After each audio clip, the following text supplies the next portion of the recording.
안녕하세요. 마틀다입니다. 오늘도 이어서 한 사제의 구마 실화를 다룬 책 구마 읽어드리겠습니다. 사례, 무당이 먼저 그리고 구마 사제. 작은 마을에 사는 한 가족이 1년 동안 겪어야 했던 일에 대해 있는 그대로 간략하게 기록하겠다. 이 글을 읽는 사람은 그 일을 환상의 결과라고 할 수도 있다. 그렇지만 우리 구마 사제들에게 이런 비슷한 사건들이 무척 많이 일어나고 있으며 이런 일을 당한 사람들은 철저하게 숨긴다. 이유는 이런 말을 드러내놓고 하면 미친 사람 취급을 받기 때문이다. 현 시대 사람들은 자신들을 이성주의자라고 선포한다. 성경의 가르침을 창문 밖으로 내던져 버린 지금 그 자리를 대신 꿰어차고 앉아있는 것들이 있다면 바로 온갖 종류의 무속, 이단, 무당들이다. 이것들에 대해 의사들이나 사제들이 다루지 못한 부분은 경찰에까지 이른다. 로시 가족을 소개한다.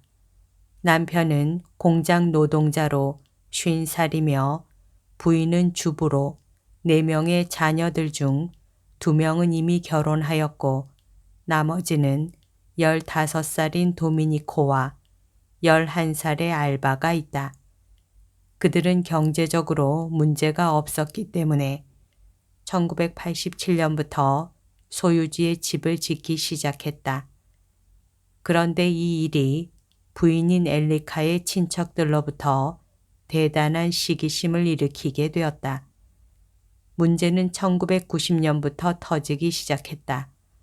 가족들이 함께 모였을 때 그들은 덧문을 치는 강한 소리나 문들을 강하게 때리는 소리 때문에 경찰을 부르게 되었다. 그때까지만 해도 그들은 악마의 소행이라고는 상상할 수도 없었다. 그해 12월 경찰서장은 현장 조사를 하면서 집에서 아무도 발견하지 못한 소음의 출처를 잡아낼 수 있었다. 이와 유사한 사건을 담당한 경험이 있던 그는 이를 심각하게 받아들이고 로시 가족에게 무당에게 의뢰하는 것이 좋겠다고 충고하였다. 그 지역에는 마릴레나라고 하는 유명한 무당이 살고 있었는데 그는 로시 가족의 가까운 친척의 숙부나 숙모 중 한 사람의 시기심이나 증오 때문에 일어나는 일이라고 했다. 그리고 그는 소리가 나는 모든 창문과 문에 소금을 뿌리고 행운을 가져오는 부, 성공, 평안이라는 주문을 반복하도록 시켰다. 그래도 소음이 계속되자 로시 가족은 무당 마릴레나를 집으로 불렀다. 그녀는 필요하다고 생각되는 굿을 전체적으로 한 다음 자기가 사용하는 축복을 했다. 그 효과는 가히 파괴적이었다. 하지만 그 즉시 딸 알바가 악몽에 시달리기 시작했다. 마릴레나는 다시 왔지만 손을 쓸 수가 없다고 정직하게 고백하고 구마 사제에게 찾아가라고 충고하였다. 로시 가족은 즉시 본당 사제를 찾아가 자초지종을 이야기했다. 사제는 전혀 믿지 않았다. 그래도 그는 찾아온 가족을 돌려보내면서 본당 신자들에게 선물하는 작은 십자고상을 선물로 주었는데 그 뜻이 빨리 내보내려는 것이었는지 보호 차원에서 준 것인지는 알 수가 없다. 그 이후로도 로시 가족은 근처 본당에 알고 지내던 사제들에게 도움을 요청하거나 그들이 소개해준 사제들에게 부탁을 했지만 그 어떤 사제도 로시 가족의 집을 축복하러 가지는 않았다. 유일하게 어느 신부가 그들의 이야기를 진지하게 듣고 교구장에게 문의해서 교구에 구마사제가 있는지 알아보라고 그들에게 충고하였다.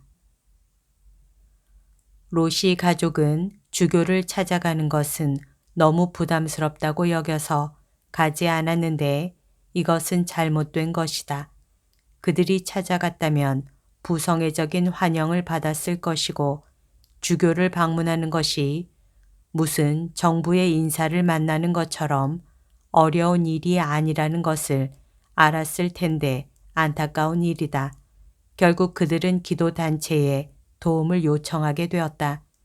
이 기도회는 로시의 집을 방문해서 성모 호칭 기도와 성 미카엘 대천사께 드리는 기도와 로사리오를 봉헌하고 모든 방들을 축성한 뒤에 매일 가족들이 함께 있는 자리에서 이런 식으로 집을 축복하도록 가족의 가장을 격려하였다. 기도 단체가 와서 기도할 때 그 집에서는 계속해서 벽과 의자, 파이프관과 딸 알바의 침대 등을 두드리는 소리가 들렸다. 첫 번째 집 축복이 있은 뒤 이틀 동안은 조용했지만 다시 방해들이 시작되다가 점차적으로 심해졌다. 기도단체는 여러 번에 걸쳐 교구 구마사제와 접촉을 시도하면서 동참해 줄 것을 청하였고 요청받은 구마사제는 즉시 활동을 시작하였다. 먼저 무당에 의해 저질러진 모든 영향들을 끊어버리는 기도를 바쳤고 로시 가족들에게 피해를 주려고 하는 모든 전염을 끊는 기도를 바쳤다. 그런 뒤 그는 집을 방문하여 자녀들이 없는 가운데 첫 번째 구마 예식을 행하였다. 그것은 즉각적인 효과는 있었지만 기도단체가 계속적으로 기도하는데도 그 효과는 얼마 가지 못하였다. 이 모든 것에 딸 알바가 가장 큰 영향을 받았다. 알바는 본인의 침대에서 더 이상 잠을 이루지 못하고 부모의 침대에 가서 자곤 하였다. 하지만 거기서도 한밤중에 침대 어깨 받침과 전화 탁자 등이 난폭하게 부딪히는 소리에 잠을 깨곤 하였다. 그리고 고작 11살인 어린아이에게 두통 복통에 설명이 불가능한 고열과 구토 등의 방해가 심해지기 시작했다. 의사들은 복부 초음파와 피검사 등을 실시했지만 특별한 증상이 없어서 진단하는 데 어려워했다. 로시 가족이 다시 구마사제에게 도움을 청했고 구마 예식에는 담당 정신과 의사도 함께 참여하였다. 전체 구마 예식을 행하였지만 아무런 효과가 없었고 기도단체의 지속적인 방문과 교회와 하느님께 대한 그 가족의 신실한 신앙도 증상을 호전시키지 못했다. 오히려 상태가 더 악화되었다. 악마의 힘은 그간의 기도와 구마 예식에 안갚음을 하려는 것처럼 보였다.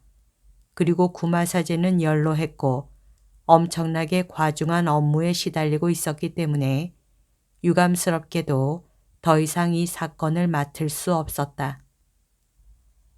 더욱이 정신적인 고문도 시작되었는데 연필로 쓴 글이나 메시지들이 창문 앞이나 덧문 앞에 놓여있곤 하였다.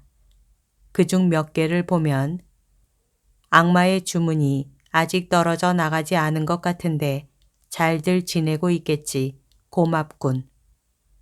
악의 마법이 두 사람을 해칠 것이다. 오늘 밤 너희들의 멋진 집에서 무시무시한 공연을 기대하시라 등이다. 그것들은 참으로 묘했다.